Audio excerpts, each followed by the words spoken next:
Agar dapat memenuhi kebutuhan hidupnya, masyarakat di suatu wilayah membutuhkan masyarakat di wilayah lain yang disebut dengan interaksi antar ruang. Hal ini disebabkan setiap wilayah memiliki keunggulan dan keterbatasannya masing-masing. Oleh karena itu, pada pembahasan kali ini, kita akan mempelajari keunggulan dan keterbatasan antar ruang dalam permintaan, penawaran, dan teknologi. Manusia memiliki banyak kebutuhan yang harus dipenuhi dalam kehidupannya. Pemenuhan kebutuhan tersebut dapat dilakukan baik dengan cara memiliki maupun menikmati suatu barang atau jasa. Akan tetapi, kebutuhan setiap manusia berbeda-beda sehingga menciptakan adanya permintaan.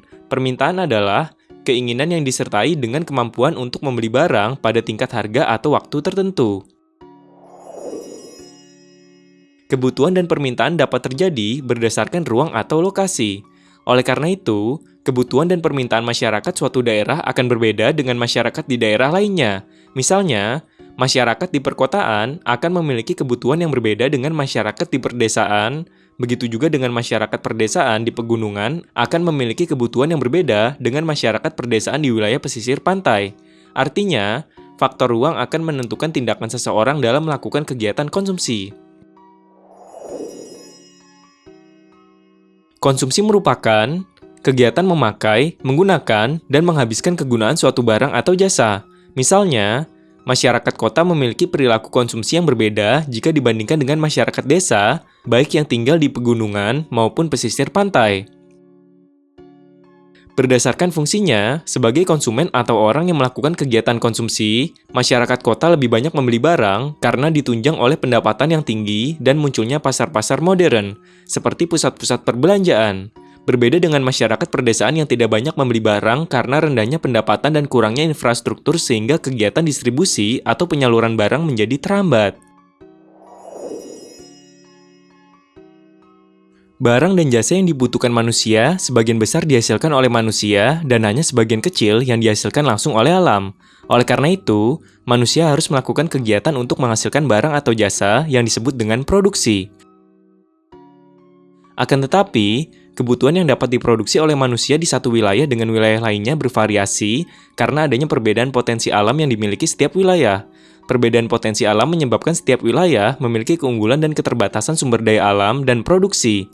Misalnya, penduduk perdesaan di wilayah pegunungan memiliki keunggulan dalam produksi pertanian dan perkebunan, sedangkan masyarakat perdesaan di wilayah pesisir pantai memiliki keunggulan dalam produksi perikanan laut. Di sisi lain, perbedaan sumber daya juga menyebabkan keterbatasan di setiap wilayah. Misalnya, masyarakat perdesaan di pegunungan memiliki keterbatasan untuk mendapatkan produk hasil laut, seperti cumi-cumi dan udang. Sementara itu, masyarakat di wilayah pesisir laut memiliki keterbatasan untuk mendapatkan hasil pertanian dan perkebunan, seperti padi dan jagung, karena tanahnya yang kurang subur. Adanya keunggulan dan keterbatasan tiap-tiap wilayah juga menimbulkan penawaran. Penawaran adalah jumlah barang atau jasa yang tersedia dan dapat dijual oleh produsen atau orang yang melakukan kegiatan produksi kepada konsumen pada setiap tingkat harga selama periode tertentu. Misalnya, masyarakat perdesaan di pesisir pantai menawarkan produk perikanan lautnya kepada masyarakat perdesaan di pegunungan. Begitu juga masyarakat perdesaan di pegunungan menawarkan produk hasil pertanian dan perkebunannya kepada masyarakat perdesaan di pesisir pantai. Hubungan permintaan dan penawaran antar wilayah ini kemudian menciptakan interaksi antar ruang, yaitu melalui aktivitas perdagangan antar wilayah. Selain perdagangan antar wilayah, kegiatan permintaan dan penawaran juga dapat menciptakan kegiatan perdagangan antar negara.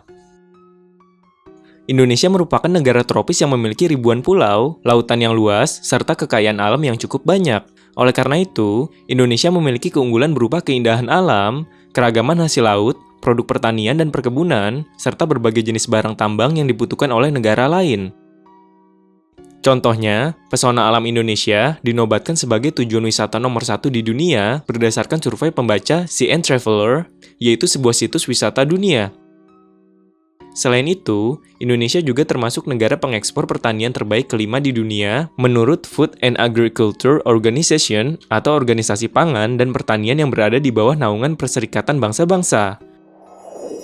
Persebaran sumber daya yang tidak merata di seluruh wilayah Indonesia menyebabkan terjadinya perbedaan keunggulan di tiap-tiap wilayah.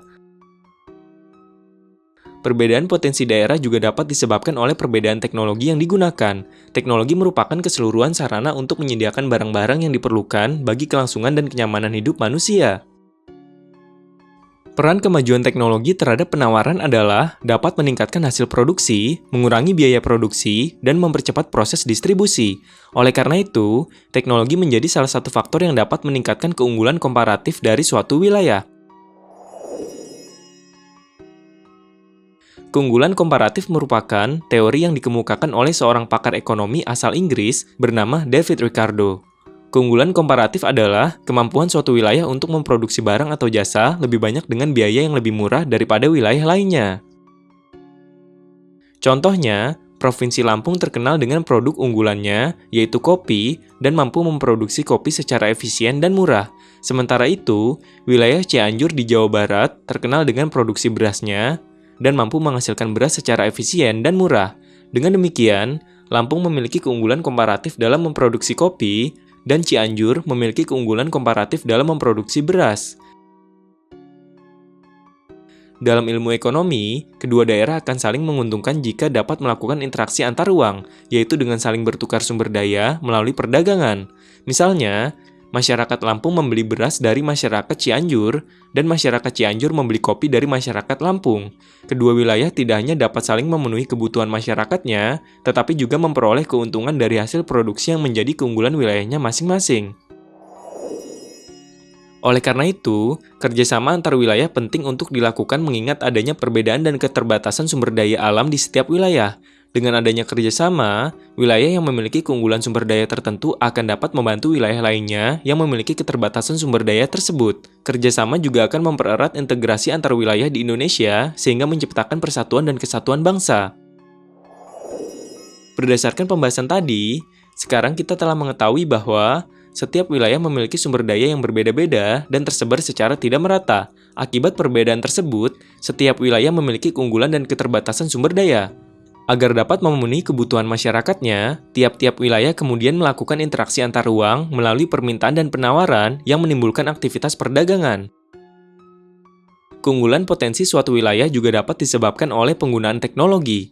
Makin maju teknologi yang dicapai, makin meningkat keunggulan komparatif suatu wilayah dibandingkan wilayah lainnya. Dalam ilmu ekonomi, suatu wilayah akan mendapatkan keuntungan apabila melakukan interaksi antar ruang melalui perdagangan komoditas unggulannya masing-masing.